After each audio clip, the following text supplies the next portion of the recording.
Hello बच्चों, welcome back with study time. तो class 12 mathematics का रिलेशन फंक्शन हमारा चल रहा था। रिलेशन टॉपिक हमने लास्ट वीडियो में कंप्लीट कर लिया है। इसके अलावा फंक्शन का भी इंट्रोडक्शन मैंने आपको वीडियो में दे दिया है। तो आज हम बात करने वाले हैं टाइप्स ऑफ फंक्शन के बारे में। इसके अलावा आपको न्यूज़ देनी है, आपका 30% सिलेबस मैथमेटिक्स का भी रिड्यूस कर दिया गया है। रिलेशन एंड फंक्शन से बच्चों inverse function and composition function को हटा दिया गया है। मैं जल्दी इस पर एक वीडियो लेके आऊँगा। तो चलिए फटाफट से शुरू करते हैं आज का टॉपिक। क्लासिफिकेशन ऑफ फंक्शन में हम सबसे पहले पढ़ेंगे, ठीक है, क्लासिफिकेशन ऑफ फंक्शन। दो कलमिंग चल रही है। क्लासिफिकेशन ऑफ फंक्शन आज हम बच्चों स्टडी करने वाले हैं, जिसमें जो पहला टाइप होता है बच्चों वो होता है आपका 1-1 फंक्शन। ठीक है, 1-to-1 इसे वैसे पढ़ा जाता है। ठीक है, इसका नाम क्या है? 1-to-1 function. ठीक है, या इसका दूसरा एक और नाम होता है, इसे कहते हैं इंजेक्टिव फंक्शन। क्या नाम कहते हैं? इंजेक्टिव फंक्शन भी इसे कहा जाता है। तो दोनों नामों में से कोई सा भी नाम इसका यूज हो सकता है। ठीक है, तो पहले हम इसकी डेफिनेशन को राइट कर लेते हैं, फिर हम इस पर चर्चा कर लेते हैं ये क्या है। ठीक है,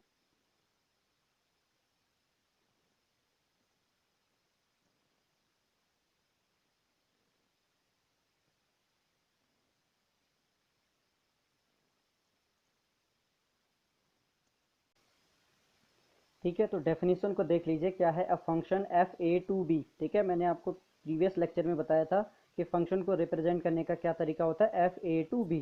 ठीक है, is set to be a 1-1 function और injective if the different elements of A have the different image in B.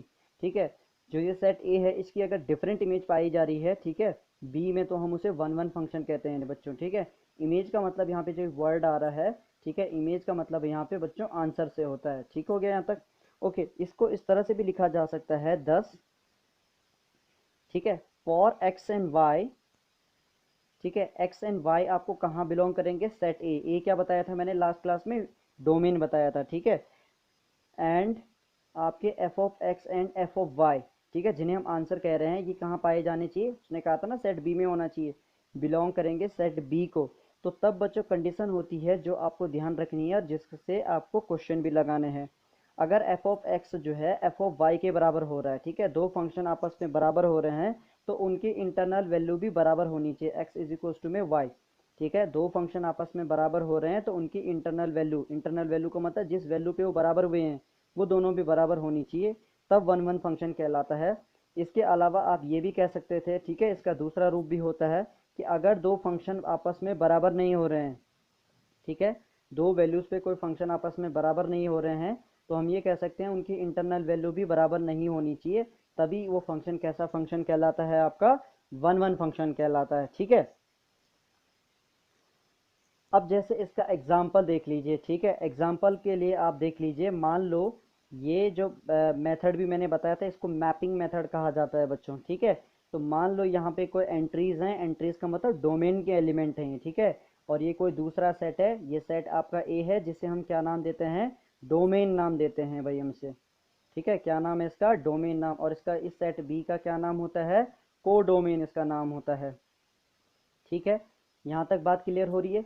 तो अगर कोडोमेन, ठीक है, कोडोमेन के अंदर मैं कोई एंट्रीज बना देता हूँ इस तरह से, मान लो मैंने ये एंट्रीज बना ली हैं। ठीक है, कोडोमेन के अंदर इस तरह से मैंने कोई एलिमेंट बना दिया है, तो ये आपका, मान लो इसको, इस इनपुट से आपका डोमेन के इस इनपुट से आपको कोडोमेन के इस इनपुट पे आंसर मिला।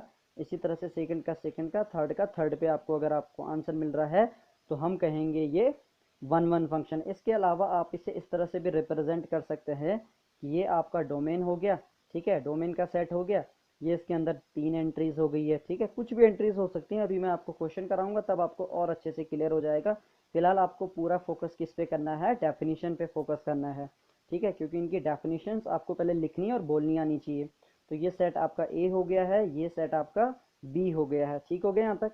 तो मान लो ये डोमेन का सेट है, ठीक है, ये कोडोमेन के इस एलिमेंट को बिलोंग कर रहा है। मान लो इससे ये आंसर आया और मान लो आपका इससे ये आंसर आया। ठीक है, तो उसने क्या कहा था? उस फंक्शन को हम 1-1 कहेंगे जब डोमेन के हर एक एलिमेंट का यूनिक आंसर का मतलब, यूनिक का मतलब है एक पे एक होना चाहिए। ऐसा नहीं कि दो जो है दो आंसर एक ही जगह आ रहे हैं, ऐसा पॉसिबल नहीं होना चाहिए। ठीक है, तब हम ऐसे फंक्शन को क्या कहते हैं बच्चों?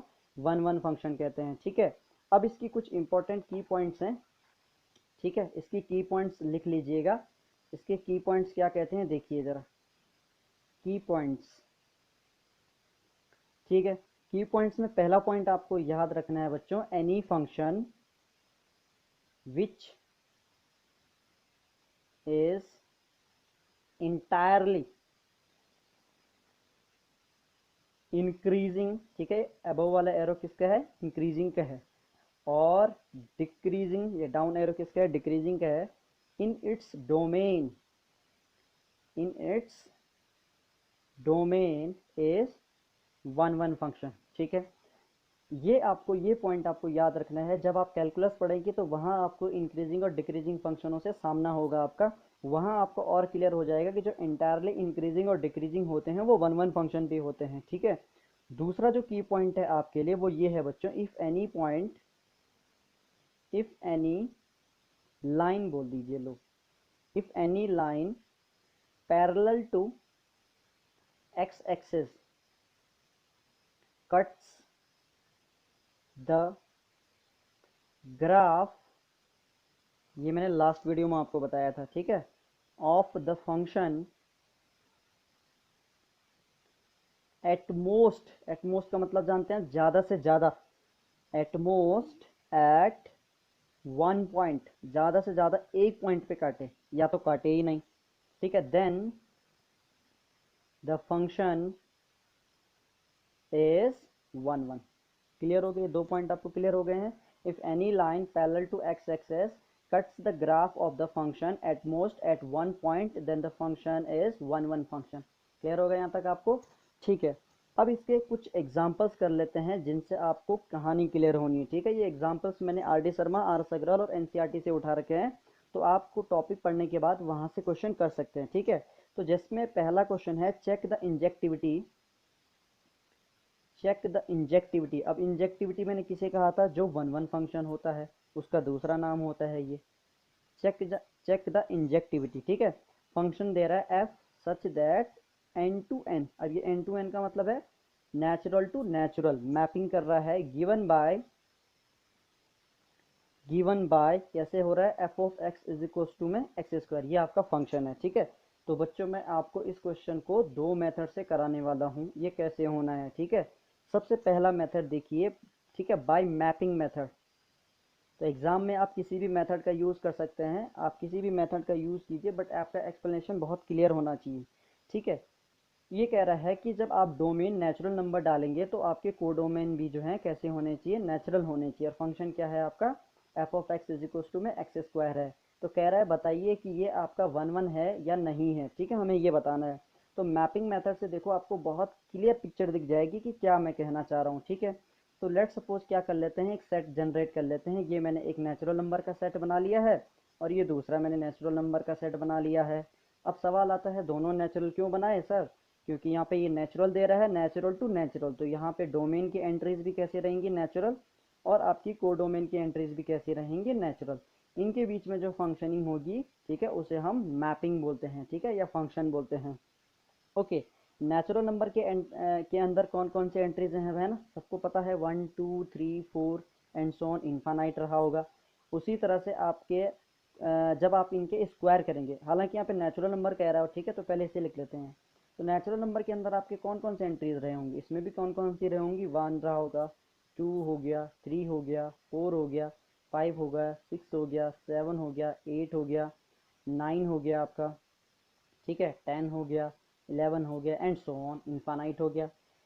अब क्या है देखिए, यूनिक इमेज का मतलब क्या है, जब आप 1 उठाएंगे, ठीक है, उठा दिया, 1 उठाने के बाद यहाँ रखिए आप, ठीक है, x की जगह रखेंगे तो 1 का स्क्वायर कितना होगा, 1। ठीक है, तो ये 1 किसका कहाँ आएगा, ये 1 किसको मारेगा, तीर 1 को मारेगा। ठीक है, जैसे 2 उठाया तो 2 को आपने यहाँ रखा तो कितना हो जाएगा, 2 का 4, तो 2 किसको तीर मारेगा, 4 को मारेगा। इसी तरह से 3 किसको मार रहा होगा, 9 को। इसी तरह से 4 किसको मार रहा होगा, 16 को मार रहा होगा। क्लियर हो गया? तो यहाँ के हर एक एलिमेंट की यहाँ क्या आ रही है, एक इमेज आ रही है। ठीक है, यूनिक आंसर जिसे हम बोलते हैं। ठीक है, यूनिक आंसर हम जिसे बोलते हैं। यहाँ तक क्लियर हो रही बात? तो इसका मतलब ये हो गया कि ये वन वन फंक्शन हो गया है। ठीक है, ऐसा नहीं है कि कोई दो नंबरों का स्क्वायर एक ही जैसा हो जाएगा। ठीक है, ऐसा नहीं होने वाला है। ओके, तो हम यहाँ पे ये कह सकते हैं बच्चों, एवरी एलिमेंट्स ऑफ डोमेन, ठीक है, every elements of domain is unique image, ठीक है, यूनिक इमेज, या इमेज को मैंने क्या नाम दिया था, आंसर नाम दिया था, ये भी आपको ध्यान रखना है, ठीक है। इन कोडोमेन, कोडोमेन के अंदर अंदर अगर उसका यूनिक आंसर है तो हम उसे क्या बोलेंगे बच्चों, वन वन फंक्शन बोलेंगे, ठीक है। अब कईयों को यही क्लियर नहीं हो रहा होगा कि यूनिक का मतलब क्या है यहाँ पे, तो इस यूनिक का मीनिंग भी देख लीजिए क्या है मीनिंग, ठीक है। इस यूनिक का मतलब देखो जरा, देखिए अगर मैं कोई ये दे रहा हूँ, कोई फंक्शन दिया मैंने y इज इक्वल टू में x+1 दिया, ठीक है, और मैंने कहा x इज इक्वल टू 4 रखो, तो y कितना आ जाएगा, 4+1 कितना आ जाएगा, 5। ये एक यूनिक आंसर होता है, मीन्स x की जगह आप 4 रखने के बाद ही 5 आएगा, उसके बाद कोई भी ऐसा नंबर नहीं है जो यहाँ रखने पे 5 आंसर दे, इसे हम यूनिक बोलते हैं, ठीक है। अब सवाल आता है सर यूनिक कब नहीं होगा, तो देखो इसके लिए भी एग्जाम्पल बना लेता हूँ। मान लो y is equal to x² + 1 रख दिया मैंने, ठीक है, तो देखिए अगर यहाँ पे मैं x इज इक्वल टू -1 रखूंगा और x इज इक्वल टू 1 रखूंगा, ठीक है, तो दोनों केस में आंसर एक ही आएगा, कितना आएगा, 2 आ जाएगा, समझ में आया। x की जगह अगर मैं -1 रखूंगा तो -1 का स्क्वायर 1 हो जाएगा, 1+1 2 हो जाएगा, या 1 रखूंगा तो 1 का स्क्वायर 1, 1+1 2 हो जाएगा। तो ये यूनिक नहीं है, ठीक है, ये वाला जो केस मैंने बताया है ये एक यूनिक आंसर नहीं है, ठीक है, क्योंकि दो एलिमेंटों के यहाँ एक ही आंसर आ रहा है, जबकि यहाँ क्या डिमांड कर रहा है, यहाँ का सिर्फ एक ही आंसर यहाँ आना चाहिए, यही मैंने बताया। 4 पे इसने आंसर कितना दिया, 5। इसी तरह से 1 पे आंसर कितना दे रहा है, 1, 2 पे कितना देगा, 4, 3 पे कितना देगा, 9, 4 पे 16, 5 पे 25, 6 पे 36, और इसी तरह से इनफाइनाइट तक चलता रहेगा। तो इस वजह से हम इसे क्या बोलते हैं बच्चों, वन वन फंक्शन कहते हैं, ठीक है। ये तो मैंने मैपिंग मेथड बताया। अब अगर मैं इसको बाय रूल कराता हूँ, ठीक है, बाय रूल जो मैंने अभी आपको रूल लिखवाया है उससे अगर मैं कराता हूँ, ठीक है, तो मेथड नंबर 2 देख लीजिए आप, ठीक है। मेथड नंबर 2 में मैं इसे कैसे बताता हूँ, देखिए जरा। मेथड नंबर 2 में ये होता है कि सपोज जो है दो एलिमेंट आपने उठाया, x, y आपने नेचुरल नंबर से उठा रखे हैं, ये ठीक हो गया, ठीक है। और एफ ऑफ एक्स की वैल्यू तो आपके पास है ही, एफ ऑफ एक्स की वैल्यू कितनी है आपके पास, x², तो एफ ऑफ वाई की वैल्यू कितनी हो जाएगी, एक्स की जगह क्या कर दीजिए, वाई को पुट कर दीजिए, तो कितना आ जाएगा, y² आ जाएगा, ठीक हो गया। यहाँ तक तो कोई बड़ी बात नहीं है, ठीक है, बाई रूल में कर रहा हूँ। तो उसने क्या कहा था कि अगर एफ ऑफ एक्स जो है एफ ऑफ वाई के बराबर होगा, एफ ऑफ एक्स जो है वाई के बराबर होगा, तो हम दोनों को बराबर रख रहे हैं, तो मुझे बताइए एफ ऑफ एक्स की वैल्यू कितनी आ रखी है अभी, x², एफ ऑफ वाई की वैल्यू कितनी है, y²। जब आप दोनों से, क्योंकि दोनों पॉजिटिव हैं, जब आप दोनों साइड स्क्वायर रूट काटेंगे तो क्या आ जाएगा, x is equal to y. और यही क्वेश्चन की डिमांड होती है, रूल का डिमांड होता है कि अगर दो फंक्शन आपस में इक्वल हो रहे हैं तो उनकी इंटरनल वैल्यू भी आपस में क्या होनी चाहिए, इक्वल होनी चाहिए, ठीक है। इसका मतलब ये फंक्शन कैसा हो गया है, वन वन। या दूसरा तरीका क्या हो सकता था, हम बोलते हैं भाई कि एफ ऑफ एक्स जो है एफ ऑफ वाई के बराबर नहीं है, ठीक हो गया। एफ ऑफ एक्स जो है दो फंक्शनों की वैल्यू आपस में बराबर नहीं है, इसका मतलब उनकी इंटरनल वैल्यू भी अगर बराबर नहीं हो रही है तो हम कहेंगे फंक्शन वन वन हो गया। यही लैंग्वेज आपको एग्जाम में लिखनी होती है बच्चों, ठीक है। तो हम यहाँ पे फाइनली कह सकते हैं बाय द दोनों मेथड से, ठीक है, बाय मैपिंग मेथड हो या चाहे बाय रूल हो, एफ कैसा फंक्शन है यहाँ पे, एफ इज इंजेक्टिव, एफ कैसा फंक्शन है यहाँ पे, इंजेक्टिव फंक्शन है बच्चों, ठीक है। अब अगर इसी क्वेश्चन को, ठीक है, क्योंकि यहाँ पे जो मैपिंग हो रही है वो नेचुरल टू नेचुरल हो रही है, बट अगर यही मैपिंग इंटीजर टू इंटीजर हो बच्चों, ठीक है, तो मान लो एफ जेड टू जेड हो रहा है, जेड टू जेड का मतलब integer to integer, given by, ये अगला क्वेश्चन है बच्चों, ठीक है, given by f of x is equal to में x² है। जब आप छोटे छोटे क्वेश्चन लगाना चालू करेंगे तब आप बड़े क्वेश्चनों के सपने देख लीजिए कि आपसे वो हो जाएंगे, ठीक है। एकदम से माउंट एवरेस्ट में नहीं चढ़ना है, ठीक है, पहले छोटे छोटे पहाड़ियों पे चढ़ना है, अगर आप उन पे चढ़ पाए तो ही बात बनेगी। तो ये जो पहला एंट्रीज है इसे हम क्या बोलते हैं, डोमेन बोलते हैं, ये तो आपको सबको पता चल गया होगा। और इसको हम CD बोलते हैं, CD बोले तो कोडोमेन बोलते हैं, ठीक है। ओके, अब इसको भी देखिए, पहले मैं बाय मैपिंग रूल से कराता हूँ। बाय मैपिंग, मैपिंग मेथड से जल्दी समझ में आता है, ठीक है। आप चाहें तो एग्जाम में इस मेथड का भी यूज़ कर सकते हैं, ठीक। तो इसी तरह से यहाँ भी मैं एक इंटीजर का सेट जनरेट कर रहा हूँ आपके लिए, ये एक इंटीजर का सेट हो गया है, ठीक है। और ये मेरा दूसरा इंटीजर का सेट हो गया है क्योंकि वो इंटीजर टू इंटीजर बोल रहा है, ठीक है। ये इंटीजर हो गया, जेड टू जेड मैपिंग कहाँ हो रही है, mapping f Z to Z हो रही है, ठीक है, ये आपका फंक्शन हो गया। अब इंटीजर क्या होते हैं, all positive negative included with zero, क्या होते हैं इंटीजर, ठीक है। तो माइनस इन्फानाइट से आया होगा, कुछ ही एंट्रीज में ले रहा हूँ, माइनस का 3 हो गया, माइनस का 2 हो गया, माइनस का 1, 0, 1, 2, 3 एंड सो ऑन इन्फानाइट। इसी तरह से मैं यहाँ भी ले सकता हूँ, इन्फानाइट आया होगा, माइनस का 3, माइनस का 2, माइनस का 1, 0, 1, 2, 3, 4, 5 एंड सो ऑन। ठीक है, अब देखिए जरा, जब आप -3 को रखेंगे इस फंक्शन में, ठीक है, फंक्शन ही आपका ये है, तो -3 को इस पे रखेंगे तो इसने यहाँ नीचे कहीं 9 आया होगा, जो कि मैंने लिखा नहीं है, तो इसने 9 को तीर मारा होगा ऐसे। -2 ने किसको तीर मारा होगा, देखो जरा, -2 का स्क्वायर कितना होता है, 4। ठीक है, -1 ने किसको तीर, चलो पहले इस पे कॉन्ट्रडिक्शन पे आते हैं, पहले -2 ने किसको तीर मारा होगा, 4 को। क्यों मारा होगा 4 को, क्योंकि -2 का स्क्वायर जब आप करेंगे तो 4 आएगा। तो देखो जब आप 2 का स्क्वायर करेंगे वो भी तो 4 ही आएगा, यहाँ पे देखो जरा, -2 का स्क्वायर अगर आप करते हैं तो 4 आएगा, 2 का स्क्वायर भी तो 4 आएगा। तो यहाँ पे क्या बोला था उसने, यूनिक वाली इमेज का कॉन्ट्रडिक्शन हो गया है। उसने कहा था यूनिक होना चाहिए, मतलब -2 के लिए यहाँ अलग चेयर लाओ और 2 के लिए यहाँ अलग चेयर ले आओ, जबकि ये -2 और 2 एक ही चेयर पे बैठ गए हैं, 4 नंबर वाली चेयर पे बैठ गए हैं। इसका मतलब ये 1 1 फंक्शन नहीं है, नॉट 1 1 फंक्शन। क्लियर हो गया। ये तो भाई मैपिंग मेथड बताया मैंने। बाय रूल अगर मैं आपको इसको बताऊं तो ये ऐसे भी हो सकता है बच्चों, ठीक है। मेथड नंबर 2 देख लीजिए, बाय रूल क्या होता है, ठीक है। देखिए दो, इसी रूल को देख लीजिए, -2 एंड -2 पे, -2 एंड 2 पे इसने आंसर क्या दिया था, 4। दो फंक्शन आपस में बराबर हो रहे हैं ड्यू टू 4 आने की वजह से। तो कंडीशन ये थी कि तब ये 1 1 होगा जब इनकी इंटरनल वैल्यू भी बराबर होंगी। तो -2 तो 2 के बराबर होता ही नहीं है कभी। आपको क्लियर हो गया। बाई रूल अगर आप देख रहे हैं इससे, तो -2 और 2 को अगर आप फंक्शन में रखेंगे तो -2 भी स्क्वायर का 4 देगा और 2 भी आपका 4 देगा। बट -2 2 के बराबर नहीं होता है, तो यहाँ कॉन्ट्राडिक्ट हो गया। इसका मतलब एफ इज नॉट 1 1। एफ कैसा नहीं है, 1 1 नहीं है। यहाँ तक सभी को क्लियर हो गया है, ठीक है। अब हम दूसरे टाइप पे चलते हैं बच्चों, ठीक है।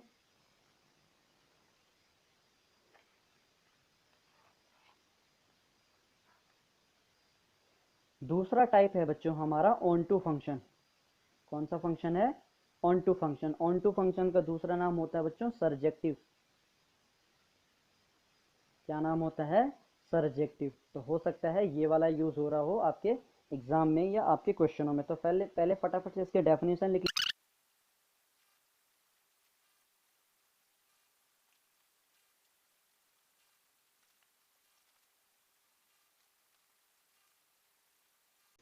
ठीक है, तो डेफिनेशन क्या कह रही है बच्चों इसकी, if the function f A to B is such that each element in B, B क्या है, कोडोमेन का सेट होता है, ठीक है, is the f image, image का मतलब डोमेन का, ठीक है, of the at least one element in A, then we say that f is function of A onto B. ठीक है, अब ये तो डेफिनेशन हो गया है, जब हम इसको प्रैक्टिकल समझेंगे तब हमें ये क्लियर आएगा, ठीक है। तो पहले मैथमेटिकली इसे लिख लेते हैं कि इसका मतलब क्या है, ठीक है।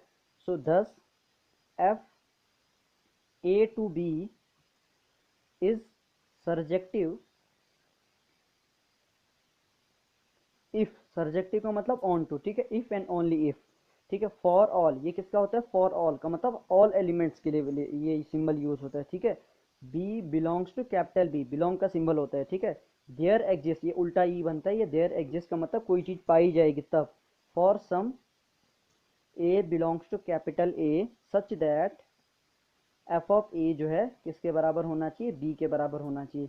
ये कंडीशन होती है बच्चों ऑन टू के लिए। अभी अगर आप इस लेवल पे, जब आप प्राइमरी लेवल पे इसको सीख रहे हैं, तो अभी आपकी बिल्कुल पल्ले नहीं पड़ेगा कि ये डेफिनेशन क्या कह रही है, ठीक है। अभी देखो क्वेश्चन लगाते हैं, फिर समझाता हूँ कि क्या है ऑन टू फंक्शन का मतलब, ठीक है। तो डायग्राम से पहले देख लीजिए कि ऑन टू फंक्शन को डायग्रामिकली अगर डिफाइन मुझे करना हो तो कैसे करूँगा, ठीक है। तो डायग्राम से आप इसे पहले देख लीजिए, डायग्राम से क्या मतलब है इसका, ठीक है। तो डायग्राम से मतलब है बच्चों, मान लो ये सेट हो गया हमारा, ये मेरी एंट्रीज हो गई है, ठीक है। ये 4 एंट्रीज आपका डोमेन का सेट है। ये दूसरा सेट हो गया है मेरा। ये कौन सा सेट होता है ज़रा बताना, कोडोमेन का सेट होता है मेरा, ठीक है। तो आप ये देख सकते हैं,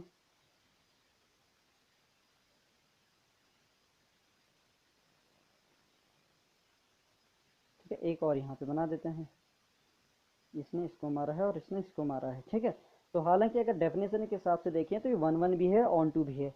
ऑन टू का मतलब ये हो गया कि जो बी सेट है इसके हर एक एलिमेंट का जो ये आंसर आया है किसी डोमेन के इनपुट की वजह से आया हो, ठीक है। यहाँ कोई भी एलिमेंट ऐसा नहीं होना चाहिए जिसका आंसर वहां से ना आया हो। एरो का मतलब है कि जब आपने ये रखा तब आपको ये मिला, जब आपने ये रखा तब आपको ये मिला, ठीक है। तो यहाँ कोई ऐसा एलिमेंट नहीं होना चाहिए जो वहाँ के आंसर से ना आया हो। ठीक हो रहा है मेरी बात यहाँ पे, ठीक हो रही है? ठीक। अच्छा, ये तो है बच्चों डायग्राम मैंने आपको किसका बताया है, ऑन टू का बताया। ठीक है, दूसरी की पॉइंट मैं आपको यहाँ पे बहुत इंपॉर्टेंट बता रहा हूँ, की पॉइंट्स इसका देख लीजिए आप। की पॉइंट्स क्या कहता है बच्चों, अगर क्या होता है इफ रेंज, इन्हीं इसी टॉपिक से या इसी कंसेप्ट से आप क्वेश्चन लगाने वाले हैं। ठीक है, क्या कहता है, इफ रेंज अगर इक्वल हो रही है कोडोमेन के, किसके इक्वल हो रही है, कोडोमेन के इक्वल हो रही है बच्चों, कोडोमेन के इक्वल हो रही है, तो हम ये कहेंगे कि फंक्शन ऑन टू फंक्शन रहा होगा। ठीक है, अगर रेंज, उस फंक्शन की रेंज अगर कोडोमेन के इक्वल हो गई तो हम ये कहेंगे कि फंक्शन कैसा हो गया है आपका, ऑन टू फंक्शन हो गया। ठीक है, अब ये रेंज और कोडोमेन में मैंने एक स्ट्रक्चर आपको बताया था, देखो मैं यहाँ डिस्कस कर लेता हूँ आपसे। ठीक है, मैंने आपको जब फंक्शन वाला वीडियो आपको बताया था, ठीक है, जब आपको फंक्शन वाला वीडियो बताया गया था तो वहाँ मैंने एक डायग्राम बनाया था। ठीक है, गेहूं की चक्की वाला एग्जांपल मैंने आपको बताया था। तो ये मान लो बच्चों गेहूं की चक्की है आपके पास। ठीक है, ये हो गया, ऐसी कुछ था, ये तो बिल्कुल वाहियात बन रहा है बट आपको तो समझना है। ये गेहूं की चक्की हो गई है और यहाँ से आपका आउटपुट निकलता है और इस डब्बे के अंदर ये आपका जमा होता है। ठीक है, मान लो ये आपका आटा गिर रहा है इधर और इधर आप एक्स वैल्यूज डालते हैं, ये मैंने फंक्शन वाली वीडियो में आपको बताया था। ठीक है, तो इन इनपुट को जो डालते हैं हम इन्हें एक्स वैल्यूज कहते हैं या हम इन्हें डोमेन कहते हैं। अब ये तो आपको पता चल गया होगा वो वीडियो देखने के बाद। ठीक है, और ये जो आपका आटा यहाँ डब्बे के अंदर आया है ये हम इसे क्या बोलते हैं बच्चों, रेंज बोलते हैं। यहाँ तक क्लियर हो रही बात? ठीक है, और ये जो कंटेनर, ये जो बर्तन है जिसमें हम जमा कर रहे हैं, ये हमारा कोडोमेन होता है। यहाँ तक स्पष्ट हो रहा है? और इन बिटवीन जो आउटपुट और इनपुट में या डोमेन और रेंज में जो फंक्शन हुआ है या ऑपरेटिंग हुई है या प्रोसेस हुआ है उसे हम फंक्शन बोलते हैं। ये पहले पार्ट में मैंने आपको बहुत डीपली स्टडी कराया था, अगर आपने वो वीडियो नहीं देखा है तो जल्दी से जाके प्लेलिस्ट में जाके आप उसे देख लीजिए। ठीक, ये आपको डायग्राम याद रखना है। अब देखो जो क्वेश्चन मैं आपको बताऊंगा इसका, तो कैसे आपको सॉल्व होना है, कैसे सॉल्व करना है मैं आपको बताऊंगा किस इस डायग्राम का यूज़ करके। ठीक है, इसके अलावा भी आप एक प्रैक्टिकल एग्जांपल से भी उस चीज़ को समझ सकते हैं कि मान लो बच्चों आपका, ठीक है, ये एक स्टूडेंट का बॉक्स है और ये चेयर का बॉक्स है। ठीक है, ये किसका बॉक्स है, आपका स्टूडेंट्स हैं और ये आपका चेयर्स हैं। ठीक हो गया, तो मान लो यहाँ पे चेयर्स हैं आपके। ठीक है, 1 2 3 4, ये आपकी, सॉरी गलत बोल दिया मैंने, ये स्टूडेंट्स आपके, और इनके लिए यहाँ पे इस हॉल के अंदर, ठीक है, इस हॉल के अंदर मान लो कुछ चेयर्स का इंतजाम किया गया है, मान लो ये बना दिया मैंने। ठीक है, इनके बीच में कोई फंक्शनिंग हुई है। अब देखो जरा इसको समझना, इसे रिलेट करना है क्वेश्चनों से जब आप क्वेश्चन लगाएंगे। सेट ए हो गया, ये सेट बी हो गया। तो देखो बच्चों जब वन वन की बात आएगी तो अगर हर एक स्टूडेंट के लिए इस कमरे में अगर एक चेयर हुई तो ये वन वन है। इस बच्चे के लिए भी वहाँ एक चेयर मिल रही है, ये दूसरा बच्चा दूसरी चेयर पे बैठ रहा है, तीसरा बच्चा तीसरी, फोर्थ फोर्थ पे, फिफ्थ फिफ्थ पे, सिक्स सिक्स पे, ऐसे ही चलेगा। तो अगर हर एक यहाँ डोमेन के हर एक बच्चे के लिए को डोमेन में अगर एक चेयर मिल रही है तो हम इसे वन वन बोल रहे हैं। यहाँ तक क्लियर हो गया? और ऑन टू कब बोलेंगे देखिए जरा, अगर कमरे में कैपेसिटी 25 चेयर की थी मान लो, ठीक है, 25 चेयर की कैपेसिटी थी और 25 चेयर पे 25 बच्चे बैठ गए हैं तो इसका मतलब है ऑन टू है। मतलब यहाँ कोई ऐसी चेयर नहीं होनी चाहिए जिसपे कोई बच्चा बैठा ही नहीं है। ठीक है, उसने कहा था एटमोस्ट एक तो ऐसा एलिमेंट होना चाहिए जिसपे मतलब हर एक पे आंसर हो या आंसर आ रहा हो यहाँ से, मतलब एक कोई ऐसी चेयर यहाँ होनी चाहिए, ऐसी कोई भी चेयर यहाँ नहीं होनी चाहिए जिसपे यहाँ से स्टूडेंट नहीं बैठा होगा। ठीक है, ऑन टू क्लियर हो गया?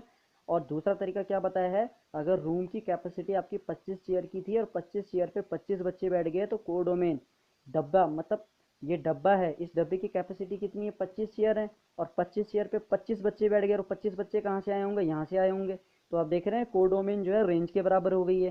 तो जब कोडोमेन रेंज के बराबर हो जाती है तब भी हम क्या बोलते हैं बच्चों, ये कैसा फंक्शन होता है आपका, ये ऑन टू फंक्शन होता है। ठीक है, अब देखिए इसका एग्जाम्पल देख लीजिए आप, जब हम इसके क्वेश्चन लगाएंगे तो देखिए एग्जाम्पल से आपको हो सकता है यहाँ और क्लैरिटी आपको आ जाए। ठीक है, जैसे क्वेश्चन है चेक द सर्जेक्टिविटी,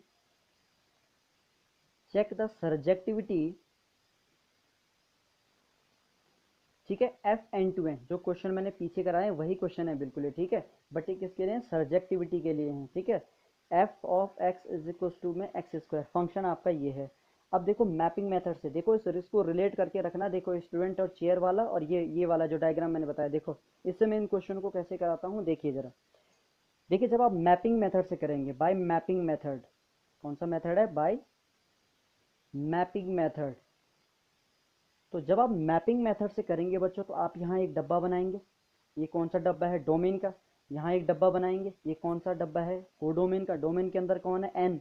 कोडोमेन के अंदर कौन है, एन। कैसे पता चला सर, क्योंकि दे रहा है क्वेश्चन में N to N, N to Z करेगा तो यहाँ जेड हो जाएगा। ये पहले डब्बा, इसे हम क्या बोलते हैं, डोमेन। पहले डब्बे को क्या बोलते हैं, डोमेन। दूसरे को क्या बोलते हैं, कोडोमेन। गलती से इसे रेंज मत बोल देना, ठीक है। रेंज वो होती है जिसपे आंसर आते हैं, ठीक है। मान लो एक कमरा है, उसके अंदर 25 चेयर हैं और 25 पे 20 बच्चे बैठे हैं, तो 20 जो चेयर हैं वो आपकी रेंज होती है, और 25 चेयर उस कमरे की कैपेसिटी है तो उसका कोडोमेन होता है वो। ये अंतर है दोनों में, ठीक हो गया यहाँ तक।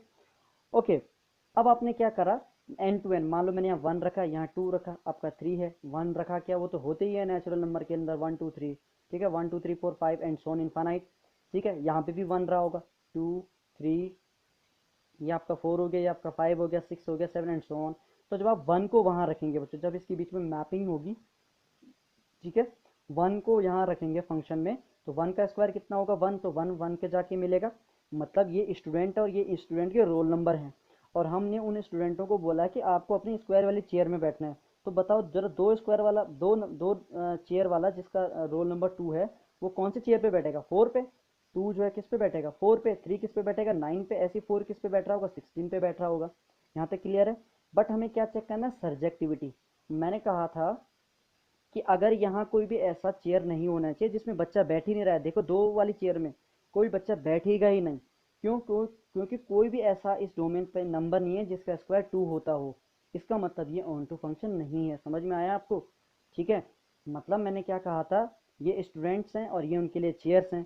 तो 1 2 पे बैठेगा, 2 4 पे बैठेगा, 3 4 9 पे बैठेगा, 4 16 पे, 5 25 पे, इसी तरह से आगे बढ़ेगा। तो 2 नंबर वाली चेयर पे कोई भी बच्चा यहाँ से बैठ ही नहीं रहा है, नहीं बैठ रहा है, इसका मतलब ये ऑन टू फंक्शन नहीं है। ये तो मैपिंग मेथड हो गया। दूसरा मेथड जो मैं आपको बता रहा हूँ वो कैसे बता रहा हूँ, कोडोमिनेट रेंज वाला। जो डब्बा है, डब्बे की कैपेसिटी कितनी है, एन। तो इसका जो कोडोमेन है, क्या है, जो इसका कोडोमेन है बच्चों, वो कितना है, एन ही तो है।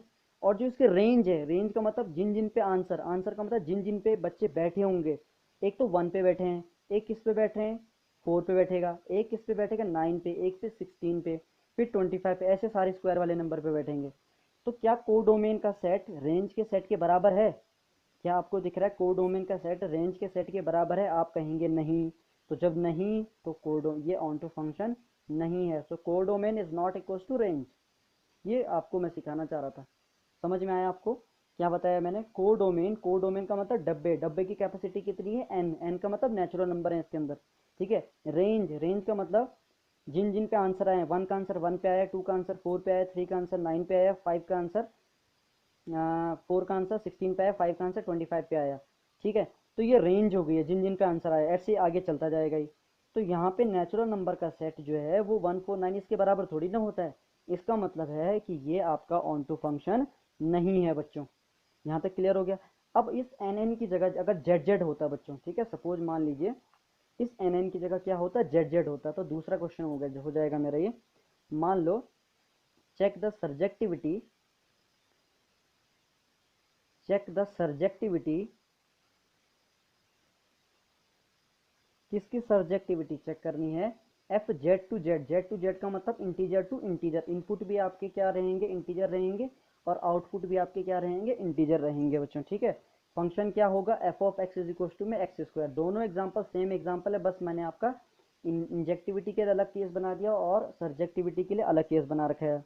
तो देखिए, आप अगर आप इसे मैपिंग मेथड से करते हैं, बाय मैपिंग मेथड, ठीक है, तो फटाफट से दो डब्बे बना लीजिए। पहला डब्बा हो गया, किसका है ये डब्बा, डोमेन का। ये डब्बा किसका बनता है, कोडोमेन का, ठीक है। ये जेड है और ये आपका जेड हो गया, इंटीजर, ठीक है। अब इंटीजर आपको पता है क्या होते हैं, सारे negative positive included by zero. तो माइनस इन्फाइनाइट से आया होगा, मान लो -3 हो गया, -2 हो गया, माइनस का 1 हो गया, यहाँ पे 0 हो गया, ये 1 हो गया, 2 हो गया, 3 एंड सो ऑन, आगे चलता जाएगा। इसी तरह से आगे इन्फाइनाइट आया होगा, ठीक है। यहाँ पे आपका माइनस का 3 हो गया, माइनस का 2, माइनस का 1, 0 1 2 4 एंड सो ऑन, ठीक है। तो मैं सारे केसेस पे नहीं जा रहा हूँ, मैं बस आपको कुछ ही केस यहाँ पे बता रहा हूँ जहाँ पे आपको यहाँ पे कॉन्ट्रडिक्शन होगा।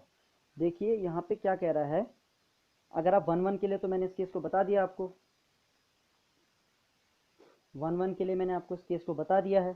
तो ये कह रहा है जब आप ऑन टू के लिए चेक करेंगे तो -3 का स्क्वायर आपका -3 का स्क्वायर 9 को यहाँ मारेगा, तीर मारेगा, ठीक है। आई होप आपको दिख रहा होगा, मैंने बहुत छोटे छोटे लिख दिए हैं ये, ठीक है। तो -3 का स्क्वायर किसको मारेगा, तीर 9 को, -2 का 4 को, -1 का किसको मारेगा, इसको मारेगा। अब देखिए जरा, इसमें एक एग्जांपल उठा रहा हूँ, मान लो -1 उठा दिया मैंने, ठीक है। -1 कोई भी ऐसा नंबर नहीं है जिसका स्क्वायर -1 होता है।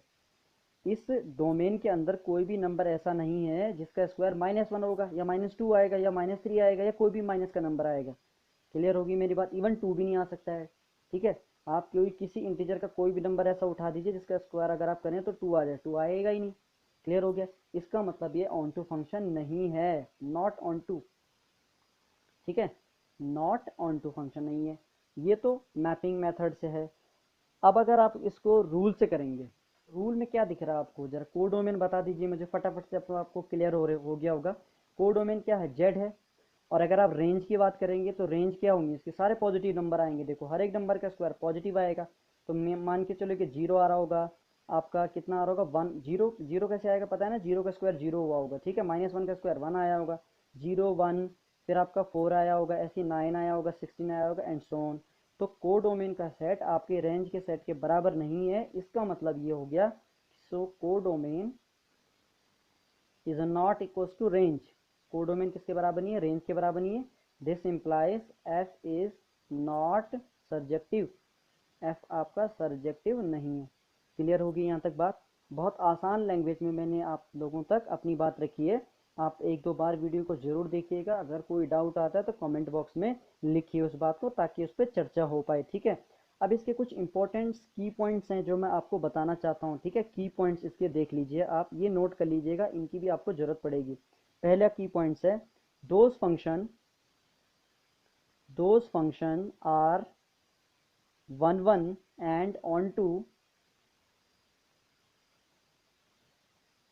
Are known as bijective. ऐसे फंक्शन क्या कहलाएंगे आपके, बाइजेक्टिव। ऐसे फंक्शन जो 1 1 एंड ऑन टू होंगे, ऐसे फंक्शनों को बच्चों हम क्या बोलते हैं, बाइजेक्टिव फंक्शन कहते हैं, ठीक है। दूसरा की पॉइंट है आपका बच्चों, inverse of function is exist. ये इनवर्स ऑफ फंक्शन तब एग्जिस्ट करेगा इफ इट इज बाइजेक्टिव। अगर एक ऐसा हुआ बाइजेक्टिव, मतलब किसी भी फंक्शन का इनवर्स तब एग्जिस्ट करता है बच्चों जब वो बाइजेक्टिव होता है बच्चों, ठीक है। और बाइजेक्टिव का फंक्शन का एक और नाम, या जिनका इनवर्स एग्जिस्ट करता है बच्चों, उनको हम इन्वर्टेबल फंक्शन भी कह लेते हैं, ठीक है। क्या कह लेते हैं, इन्वर्टेबल फंक्शन भी हम उन्हें कह देते हैं बच्चों, ठीक है। तो this is the end of this topic, ठीक है। आपका क्लास 12 का रिलेशन फंक्शन आपका कंप्लीट हो गया बच्चों, ठीक है। इनवर्स फंक्शन में आपका जो ये inverse function and composition function जो है आपके सिलेबस से रिड्यूस कर दिया गया है, तो उस हिसाब से ये सिलेबस आपका कंप्लीट हो गया है रिलेशन फंक्शन का। तो इस टॉपिक के बारे में अगर आपका कोई भी क्वेरीज होता है तो आप कमेंट बॉक्स में लिखिए। ये टॉपिक पढ़ने के बाद आप NCERT and R D Sharma के क्वेश्चन लगा लीजिएगा। कोई भी क्वेश्चन में डाउट आता है तो ज़रूर आप पूछिएगा, ठीक है। तो मिलते हैं नेक्स्ट वीडियो में, तब तक के लिए जय हिंद।